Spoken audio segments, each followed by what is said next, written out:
Halo, assalamualaikum warahmatullahi wabarakatuh. Kali ini gue mau kenalin template Simple Budget Tracker dari Notion. Template ini gue buat secara pribadi untuk lo semua ya, untuk mengelola budget dan memonitoring pemasukan dan pengeluaran lo semua.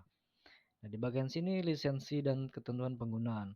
Nah, lo bisa pelajari dan baca lebih lanjut ya di bagian sini. Pastikan lo semua baca terlebih dahulu sebelum menggunakannya. Untuk jenis lisensi yaitu personal use. Nah, di sini lo bisa lihat template ini dibolehkan untuk apa saja dan tidak diizinkan untuk apa, ya. Lo bisa lihat semuanya di sini. Jika ada yang bingung atau pertanyaan lainnya, lo bisa langsung hubungi WhatsApp di bagian sini. Nah, sekarang kita masuk ke bagian dashboard, statistik pendapatan, dan di bagian sidebar ini lo bisa lihat juga ya. Bagian sini quick action yaitu misalkan lo mau menambahkan pendapatan. Di sini lo bisa klik lalu pengeluaran data bank ya. Nah, di sini ada juga database. Nah, database untuk melihat secara keseluruhan. Nah, di sini lo bisa lihat data bank yang sudah terdaftar di bagian template ini ya. Nah, di bagian sini ada Bank BNI, Jago, BCA, Bank Neo, dan Mandiri. Nah, lo bisa input semuanya ya. Lalu kita kembali ke dashboard. Nah, di bagian sini lo bisa lihat juga database lainnya, misalkan untuk pendapatan, pengeluaran, dan tracker langganan. Oke, di sini gua bakal jelasin satu persatu ya. Yaitu dari statistik pendapatan. Nah, di sini data statistik pendapatan dihitung dari 1 tahun ya. Nah, berhubung di sini pendapatan gue dari bulan April dan bulan Mei saja, di sini akan muncul bulan April dan bulan Mei.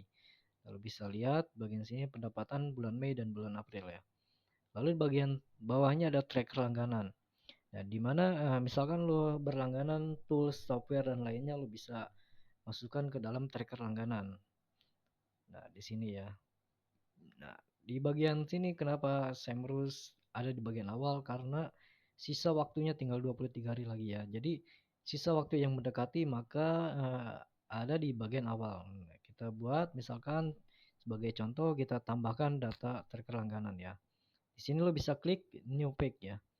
Lalu tinggal tulis saja misalkan lo berlangganan eh, WordPress misalkan ya lo. Nah, di sini lo beli atau membayar langganan tersebut menggunakan bank apa? Misalkan Bank Jago. Nah, lalu di bagian catatan lo kosongkan, di bagian harga dan bulan ya, misalkan lo kosongkan terlebih dahulu. Nah, yang penting lo tinggal masukkan data pembayaran bagian sini ya. Total pembayaran misalkan 5 juta. Nah, untuk catatan lu bisa kebawahkan. Nah, untuk harga bulanan dan harga tahunan lu bisa kosongkan karena dibuat secara otomatis jika lu udah menginput total pembayaran. Nah, di sini artinya eh, lu bisa lihat ya periode pembayarannya. Misalkan periode pembayarannya itu tahunan. Nah, di sini lu bisa lihat harga bulanan 416.000 dan harga tahunan 5 juta ya. Lalu kategorinya lu bisa input bagian sini misalkan hosting. Nah, untuk sisa berlangganannya lo bisa kosongkan karena ketika lo input tanggal bayar maka otomatis dia akan menginput sendiri. Misalkan tanggal bayar lo tanggal 12. Nah, sisa berlangganan yaitu 364 hari lagi dan tanggal renewnya berdasarkan periode pembayaran tahunan. Nah, di sini lo bisa lihat tanggal bayar tahun 2025 dan tanggal renewnya yaitu tanggal 12 bulan 5 dan 2026. Misalkan lu berlangganan WordPress-nya bulanan. Nah, di sini otomatis di-input juga ya. Nah, oke. Okay. Lalu bagian cover. Nah, lu bisa lihat di sini. Nah, jadi cover ini akan muncul di bagian sini ya. Seperti logo Semrus ini. Nah, lu bisa klik add cover lalu misalkan lu mau ganti ya. Di sini tinggal klik change cover. Lalu di bagian sini ada tersedia Unplus ya. Misalkan mau pilih WordPress. Nah, apa ada di sini logonya? Ya, jika di sini misalkan kita klik bagian sini, otomatis dia akan terganti ya. tinggal tunggu beberapa saat. Nah, di sini sudah terganti, maka kita tutup. Nah, secara otomatis dia akan muncul di bagian sini ya. Nah, tinggal 30 hari lagi. Oke, seperti itu cara memasukkan data tracker langganan. Lalu bagaimana cara memasukkan pendapatan, pengeluaran, dan data bank? Lu bisa langsung input saja di bagian sini.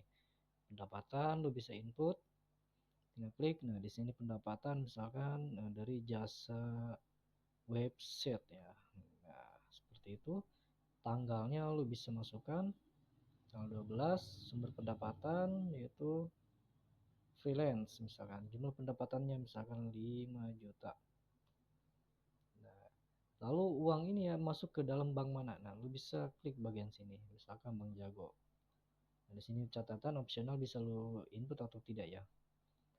Lalu kita kembali untuk pengeluaran lu bisa tambahkan juga di bagian sini. Nah, lu bisa isi semuanya disesuaikan. Lalu data bank juga lu bisa isi bagian sini untuk menambahkan data bank baru ya. Misalkan lu punya bank apa ya, misalkan bank BRI ya. Saldo awal lu input bagian sini misalkan 5 juta.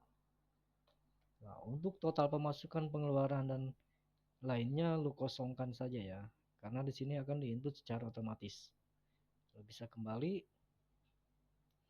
Nah, lalu lu bisa cek database-nya. Misalkan data bank, di sini lu bisa lihat. Nah, di sini data bank yang baru kita tambahkan. Kita kembali ke dashboard. Nah, lalu di bagian pengeluaran dan pendapatan lu bisa lihat juga di bagian sini ya.